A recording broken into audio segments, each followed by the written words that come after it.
Because and the other thing is you can pick who the next goal scorer is going to be, let's say, and bet on that. Right, but I would do what they do in Vegas. Just sort of, these guys who do the handicapping, by Friday or Saturday they're done. They don't usually work on Sundays. Huh? They watch the game, but they don't. They work every day. Well, every day. You know what I mean. We have to watch games too. Well, yeah, but they work every day. The NFL is 6 days of praying and 1 day of a game. So.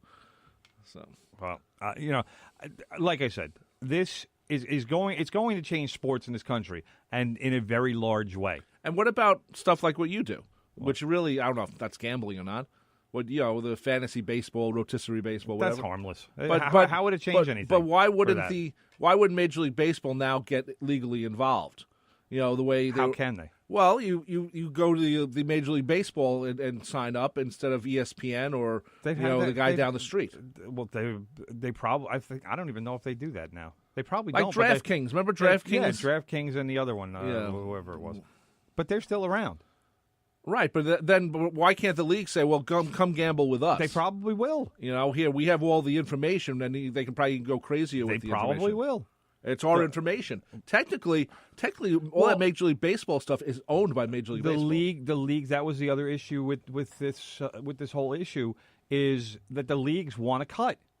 The leagues are telling all the states they want 1% of the take, which sounds small, but it's going to be $1 billion. A lot.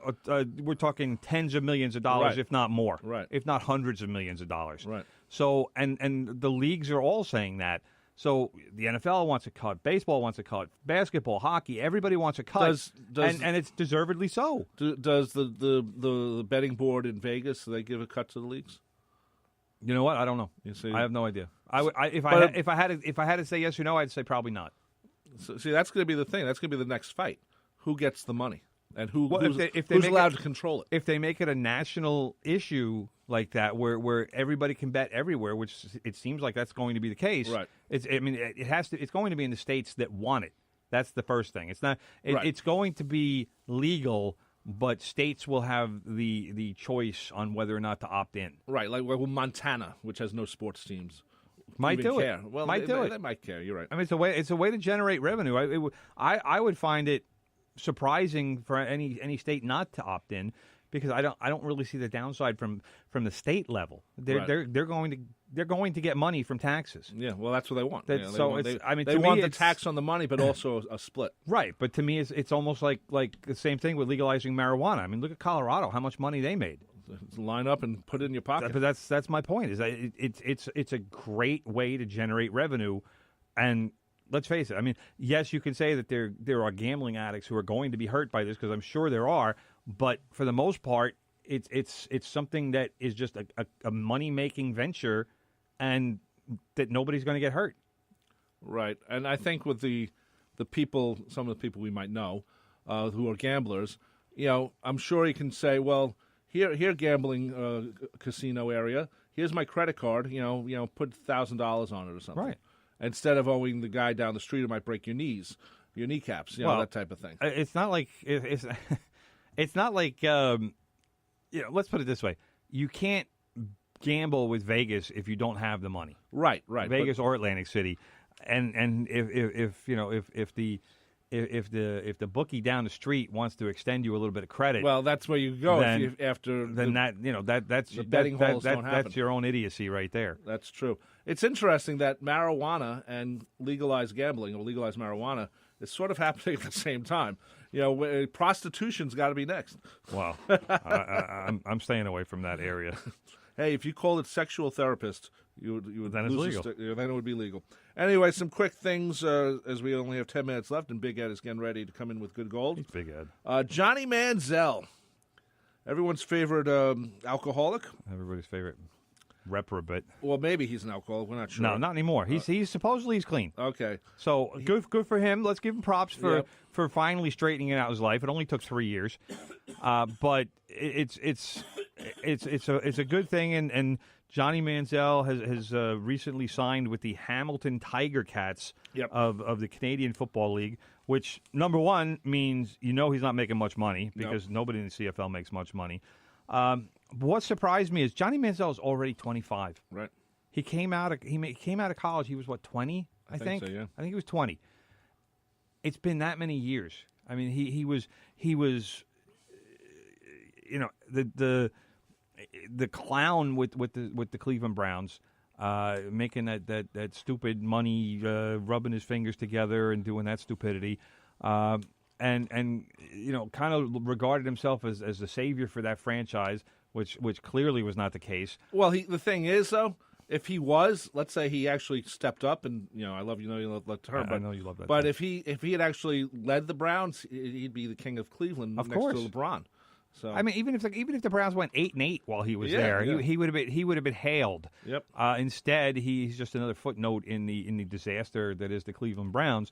And the reason that they went out and drafted Baker Mayfield, because if Johnny Manziel was playing at the level that you would expect a first round pick to play at, which is what he was, they would need another quarterback this soon. Nope. So that's, you know, like I said, I'm happy for him that he finally seems to have straightened out his life, but there's still a long way to go as far as attempting to gain the trust of the NFL.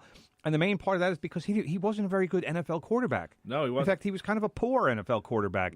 So he's going to have to play at least, let's put it this way, at least one great season in the CFL or at least two very good seasons in the CFL we're not before talking NFL about, people trust him again. We're not talking about like Doug Flutie, who went to the CFL because he couldn't get any play anywhere else, and then became this really great quarterback in the CFL. You know, with Right. a lot of his records. We should say the good thing for Johnny Manziel that he signs in the CFL is that the Canadian Football League is on one of the cable channels or a couple of them. It's either CBS or NBC or ESPN, one of those. So people in America could actually see him play if he actually does play. So that is something that I'm sure he thought about when he signed off with them. Find it on your satellite dish. Yes. Justify, brother. Justify. You know, I love the Triple about Crown ability with the horses. I wish there was a little more. I don't follow horse racing a lot, but I always follow the Triple Crown. Of course.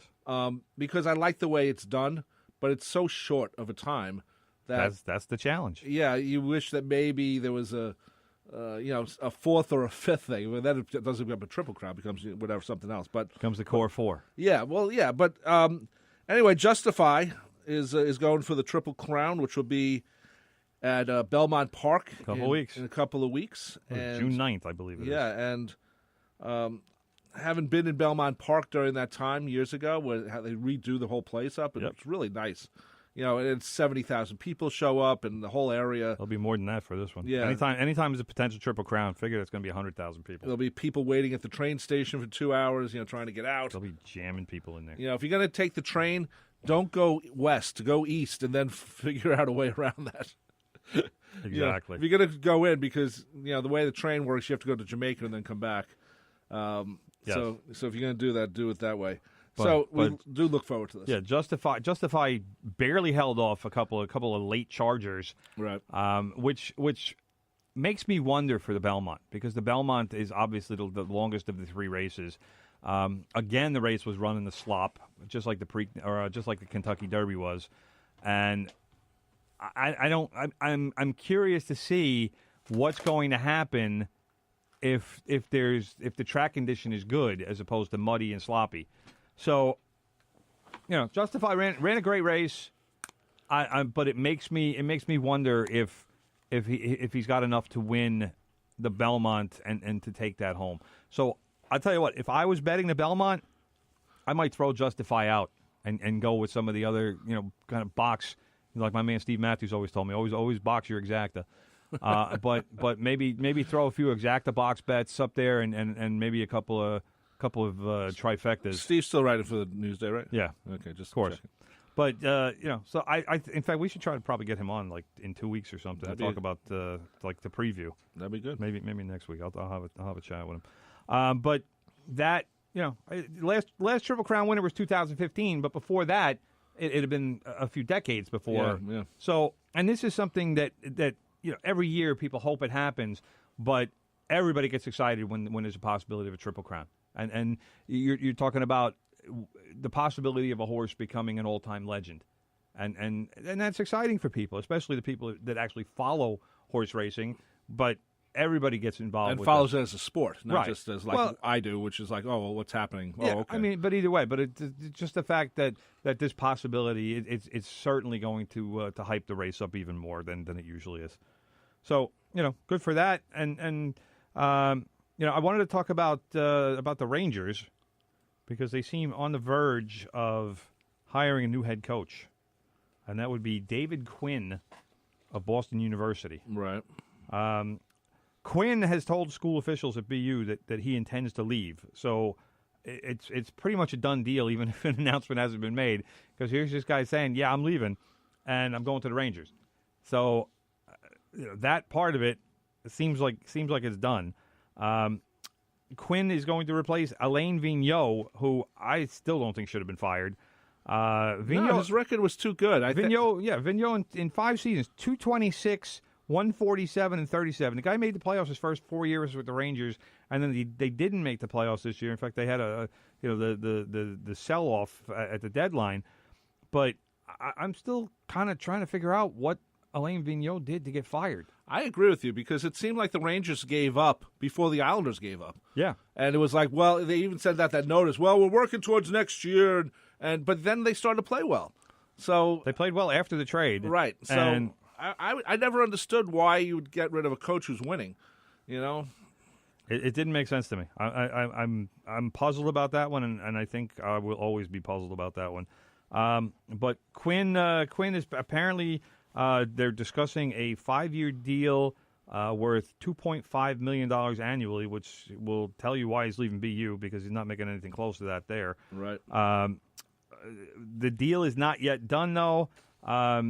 Rangers general manager Jeff Gorton, he's in Denmark right now. The IIHF World Championships have been going on there, and he is supposed to be back today. But the final was last night. He probably left after the game. He's probably landing in New York right about now. Well, as we like to say, so many things happen like at 10:10 or 10:10 Yeah. after we're off the air. Exactly. It's like, what will happen this week?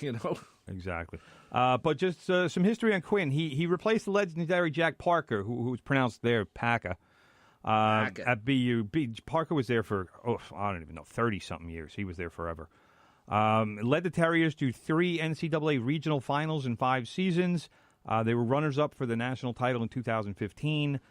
He had a record of 105, 67, and 21 at BU, which, to be honest, isn't a great record at BU. This is a team that should be winning 20, 25 games a year right. and going something like 25 and 8 or something like that. I mean, that's... So 105, 67, 21 sounds to me like there was at least one mediocre season mixed in there.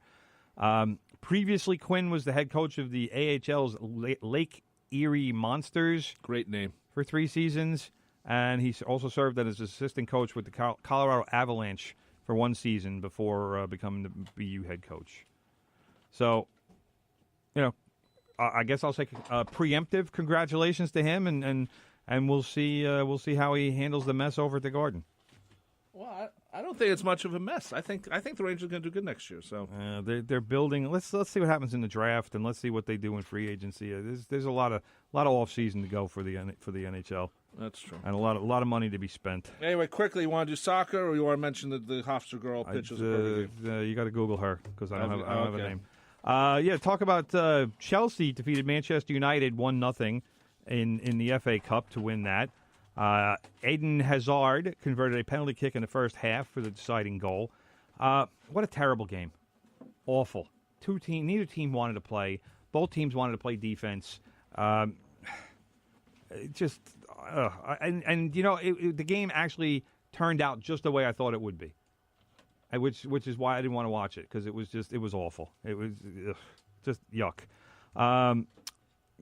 Red Bulls defeated Atlanta United yesterday, 3-1. Your favorite team, NYCFC, defeated Colorado 4-0 on Saturday. So the 2 locals won. And American brother Christian Pulisic, his name, he plays for Germany. He plays for Borussia Dortmund right now. I know you know that. His name is being thrown around as a possible target for several big Premier League teams, including your Liverpool, my Liverpool, and my Tottenham.